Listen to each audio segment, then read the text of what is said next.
आप बनियों की हालात तो खुद देख रहे हैं। देश में मुझे लगता है मुख्य रूप से दो बड़े, एक अडानी जी है, क्या ताकत दिखाने की कवायद में? हिंदुस्तान में बात करें तो पंजाब और जाट आंदोलन को छोड़ दे तो किसानों को राजनीति। आप देख रहे हैं thejournalistnews.com। मैं हूं आपके साथ प्राची तिवारी। इस वक्त हमारे साथ राष्ट्रीय किसान मंच के राष्ट्रीय अध्यक्ष शेखर दीक्षित जी मौजूद हैं। सबसे पहले तो सर आपका बहुत बहुत स्वागत है हमारे चैनल में। जी नमस्कार, धन्यवाद। राष्ट्रीय किसान मंच के बैनर तले आप अधिवेशन कर रहे हैं, उद्देश्य क्या है? क्या ताकत दिखाने की कवायद में? देखिए, अधिवेशन तो हम हर साल करते हैं और इसमें ताकत से ज़्यादा हमको किसानों के साथ कनेक्ट होके जो सरकार उनके लिए अच्छे काम कर रही है और जो सरकार उनके लिए वो बुरे काम कर रही है जिनसे उनका कोई सरोकार नहीं है, उस पर चर्चा करते हैं, एक प्रस्ताव पारित करते हैं कि भविष्य में हमको कैसे क्या करना है और क्या नहीं करना है, और फिर साल भर हम उसी एक्टिविटीज़ को उसी हिसाब से करते हैं। अब ताकत तो मुझे नहीं लगता ताकत दिखाने का इसमें। अच्छा, ब्राह्मण हैं आप और भाजपा कही जाती है ब्राह्मण और कहीं ना कहीं बनियों की ये पार्टी है, लेकिन आपके ख्याल हमेशा से ही भाजपा विरोधी रहे हैं, उनकी नीतियों का लगातार आप विरोध करते आए हैं। शेखर जी, बात कहाँ नहीं बन पा रही? आप बनियों की हालात तो खुद देख रहे हैं। देश में मुझे लगता है मुख्य रूप से दो बड़े बनिया हैं, एक अडानी जी हैं, एक अंबानी जी, और मोदी जी और अमित शाह जी उनको फुलफिल करते हैं।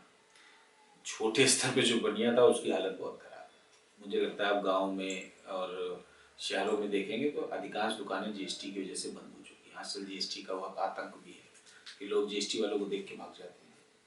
रही ब्राह्मणों की बात, तो ब्राह्मण देखिए राजनीति में हमेशा अग्रणी भूमिका में रहा है, आज़ाद होने से पहले और आज़ाद होने के बाद। आप पुरानी भी हिस्ट्री में देखेंगे तो ब्राह्मणों ने उसमें भूमिका निभाई है, इसमें कोई दो राय नहीं है।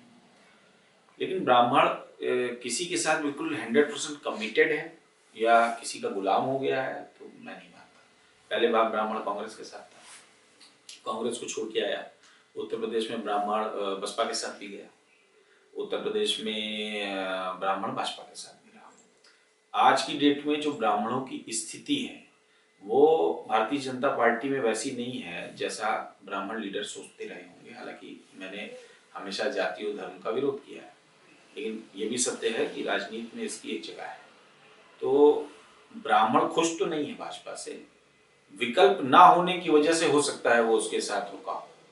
जैसे बनिया खुश नहीं है भाजपा से, विकल्प ना होने के कारण। अब जैसे समाजवादी पार्टी है, गुंडागर्दी करती है, बहुजन समाजवादी पार्टी है, वो आवश्यकता से ज्यादा जातिवाद करती है, और कांग्रेस है, कांग्रेस ने कभी ये सब किया ही नहीं कि जो है ये बात है ये बात नहीं है, इंटरनल है, ओपनली नहीं है। तो उनके पास कोई विकल्प नहीं है, इसलिए मजबूरी में टिके हुए हैं।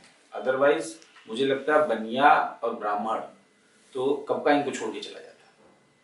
अच्छा, संजय सिंह की शामिल होने की बात सामने आ रही है और अगर देखा जाए आम आदमी पार्टी लगातार उत्तर प्रदेश में कहीं ना कहीं जड़ बनाने की पूरी कोशिश कर रही है।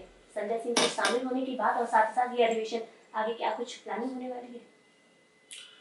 अब देखिए, कुछ भी होता है तो बिना प्लानिंग के तो नहीं होता है। जी बिल्कुल। कुछ ना कुछ सोचा जाता है तभी कुछ ना कुछ होता है। और जब हम चुनाव करते हैं तो हम ये भी तय करते हैं कि इसका परिणाम क्या हो। बट नेचुरल है कि हमको अब ये लगता है कि मुझे 2 दशक हो गए किसानों के साथ काम करते हुए। ओवरऑल लास्ट में छला जाता है जब चुनाव।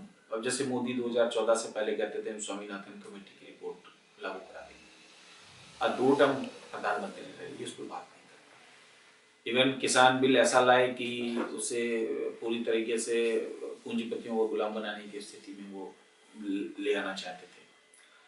तो ये बात समझनी पड़ेगी और सभी को समझनी पड़ेगी कि देश की राजनीति कहाँ जा रही है, और किसानों को भी अब समझना पड़ेगा कि देश की राजनीति कहाँ जा रही है। हिंदुस्तान में बात करें तो पंजाब और जाट आंदोलन को छोड़ दें तो किसानों की राजनीति कोई नहीं करता है। किसान वैसे तो एक बड़ी जनसंख्या है, लेकिन राजनीति के समय जाति और धर्म में बट के खत्म हो जाते हैं। मेरा एक किसानों को लेके ये मसौदा है कि अब किसानों को राजनीति में एक्टिवली आना चाहिए। आम आदमी पार्टी जिस तरीके से काम कर रही है, हालांकि मैं अन्ना मूवमेंट में भी था, तो अन्ना मूवमेंट में बाद आम आदमी पार्टी बनी। हम लोग के रिश्ते भी अच्छे रहें। तो अगर कोई अच्छा काम कर रहा है तो उसके साथ आने में कोई गुरेज नहीं होना चाहिए। और संजय सिंह जी को इसी उद्देश्य से जो है मुख्य अतिथि भी हम लोगों ने बनाया कि वो हमारी बात को मजबूती के साथ आगे रखेंगे। हम किसी न किसी हमेशा ऐसे लोगों को चुनते हैं जो हमारी बात को मजबूती से रखें। भाजपा हमारी बात रख नहीं रही है। उत्तर प्रदेश में कांग्रेस की स्थिति कहीं है नहीं। बसपा पूरी तरह से भाजपा के फेवर में साइलेंट है। समाजवादी पार्टी लड़ रही है, लेकिन मुद्दों की लड़ाई नहीं लड़ रही है, मुद्दों से ज्यादा व्यक्तिगत लड़ाइयां वो लड़ रही है। तो इसलिए मुझे लगता है कि आम आदमी पार्टी एक अच्छा विकल्प किसानों के लिए भविष्य में हो सकती है। अच्छा, एक सवाल कि हमेशा पूरे उत्तर प्रदेश में बाबा योगी की जो है बुलडोजर की वाहवाही हो रही है, आप इस चीज को किस नजरिए से देखते हैं? लोकतंत्र का है ना।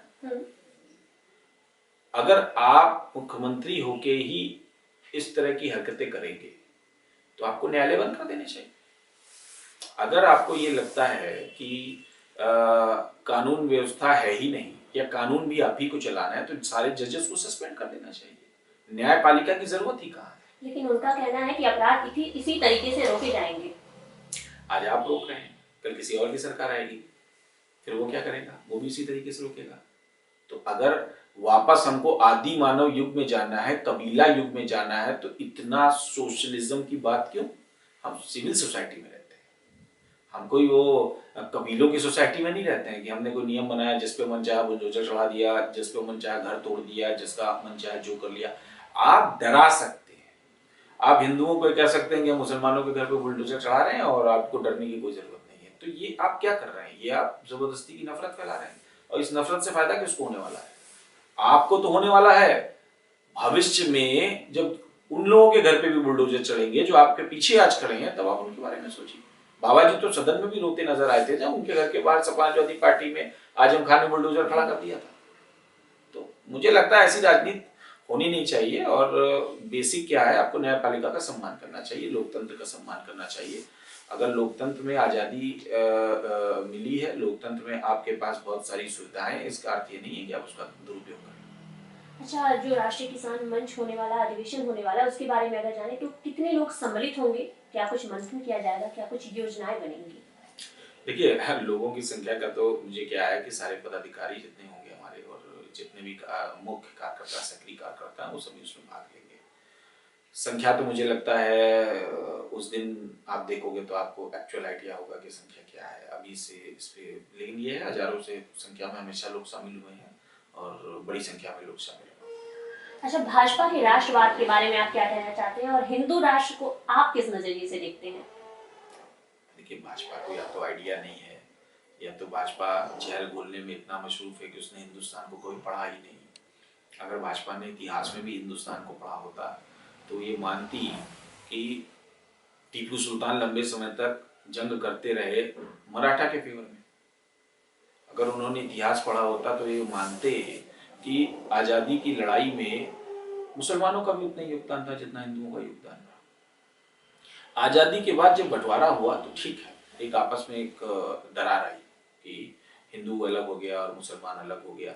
हमको किसी भी घर में अगर दो भाइयों में झगड़ा हो जाता है तो हमारा फर्ज क्या है? उसको बढ़ाए, उसके पुराने जख्मों को खुरेदे, हम पुरानी बातों को करें। सपोज दैट, उदाहरण के तौर पे अगर आपके परिवार में 3 पीढ़ी पहले कोई झगड़ा हुआ है, आज आप उसको खत्म करना चाहेंगे या आप उसको बढ़ाना चाहेंगे? दो भाइयों के बीच का विवाद था, खत्म हो गया था, लगभग सब लोग सामान्य रूप से रह रहे थे, आपने फिर जहर घोल के पुराने जख्म ताजे कर दिए। आज आप हिंदू, और किस हिंदू राष्ट्र की आप बात करते हैं? नेपाल भी तो हिंदू राष्ट्र था, बचा पाए उसको? आपके बगल का नेपाल हिंदू राष्ट्र था, बचा लेते उसको? चीन लेके चला गया ना। तिब्बत बिल्कुल हिंदू राष्ट्र था, आप उसको बचा पाए? चीन लेके चला गया उसको। आप अपने पड़ोसी मुल्क को तो बचा नहीं पा रहे हैं, आप यहाँ हिंदुस्तान में कैसे आप हिंदू राष्ट्र ले आएंगे? हिंदू मैं भी हूं और मुझे नहीं लगता कि मुझे किसी प्रकार का कोई खतरा है या मुझे हिंदू राष्ट्र कहलाने में बहुत ज्यादा कुछ। अरे मुस्लिमों ने भी तो मुस्लिम राष्ट्र कहलाए, आज उनकी दशा देखिए ना क्या है। आप पूरा मिडिल ईस्ट को उठा के देख लीजिए, आप अफगानिस्तान, पाकिस्तान, उसके आगे के इस्तांबुल तक, टर्की तक उठा के जाके आप देख लीजिए, आपकी बेसिक स्थिति की आप देखिए ना। अमेरिका और यूरोप और चाइना पूरे वर्ल्ड की जीडीपी पे मुझे लगता है वो 90% की उसकी कंट्रीब्यूशन होगा और राज करता है। क्या वो किसी भी प्रकार के धर्मवाद की बात करते हैं? आपने कभी देखा है या सुना है? आपका जीडीपी में 3-3.5% का योगदान है कुल, और 3-3.5% के योगदान पे आप ये कहते हैं कि देश में वामनस्यता फैला दो, देश में दंगे फैला दो, देश में आप लड़ाई झगड़े पे उतर आओ। मुझे नहीं लगता है। ये तो मतलब अब पढ़े लिखे लोगों की ये किडिश बातें हैं, पब्लिक को अच्छी लगती हैं, क्योंकि पब्लिक को क्या है, टेम्पटिंग चीजें चाहिए, मजेदार चीजें चाहिए, जिनको सुन के अच्छा लगता है, जिनको देख के अच्छा लगता है। मैं नहीं मानता कि इससे राष्ट्र का कोई भला होगा, और ये किसी प्रकार का राष्ट्रवाद नहीं है। लोकतंत्र को खत्म करके, सभी के अधिकार छीन के, देश को बेच के, पब्लिक से आज इतनी धन उगाही हो रही है, इतनी धन उगाही हो रही है कि आप अगर सोचे तो आप खुद भी आपको नहीं पता लगेगा कि मुझसे किस किस टॉपिक पे किस किस तरह के पैसे लिए जा रहे हैं। एक छोटी सी ऐसे बात समझिए, आप गाड़ी खरीदते हैं, आप गाड़ी खरीदते समय उसका टैक्स चुकाते हैं, जो गाड़ी बनाता है वो भी टैक्स चुकाता है, जो गाड़ी असेंबल्ड करता है वो भी टैक्स चुकाता है, जो गाड़ी डीलर बेचता है वो भी टैक्स चुकाता है। ये सब चुका के फिर आप टैक्स चुका के गाड़ी लाते हैं। उसके बाद रोड टैक्स चुकाने के बाद आप उस पर मल्टीपल टैक्स चुकाते हैं, फिर अब तो सड़क पे चलने का भी टैक्स चुकाते हैं। इस सरकार को यह सोचना चाहिए ना, हम अपने लोगों से कितनी वसूली कर लेंगे। इतनी वसूली तो मुझे लग रहा है अंग्रेजों के टाइम लगान के रूप में नहीं होती होगी। जितना हर आदमी आज लोन पे जिंदा है, लगभग जितने मकान बने हैं उसमें 90% लोन पे होंगे। सरकार ने हालात इतनी बुरे कर दिए। अब गांव के हालात इससे भी बुरे हो गए, वहां तो जितनी कमाई है उससे ज्यादा घाटा है। तो भविष्य क्या है? मुझे तो कोई इस राष्ट्र का हिंदू राष्ट्र बनाने से अगर कोई उज्जवल भविष्य होता हो तो हिंदू राष्ट्र बना दीजिए। अगर हिंदू राष्ट्र बनाने से कोई भविष्य नहीं दिखता है तो आप बना के करिएगा क्या? जब राष्ट्र ही नहीं रहेगा तो आप हिंदू क्या बनेंगे?